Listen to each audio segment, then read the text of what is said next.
DJ Anil Nishad, DJ Anil Nishad,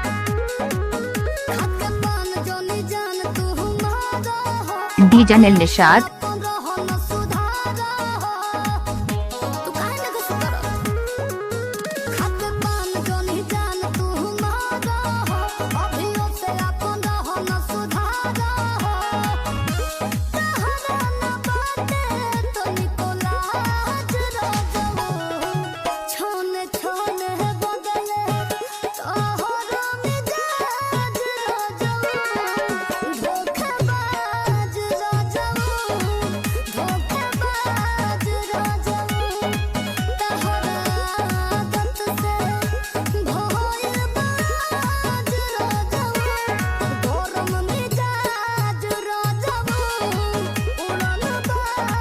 DJ Anil Nishad,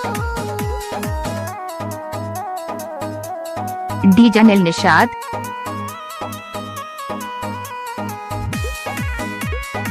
DJ Anil Nishad,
DJ Anil Nishad,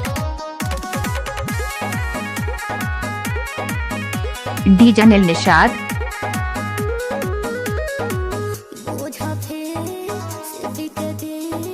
Rohan से तोहरा झरलबा होला दुखावा भोग सुखावा तारा त पूछो न पड़लबा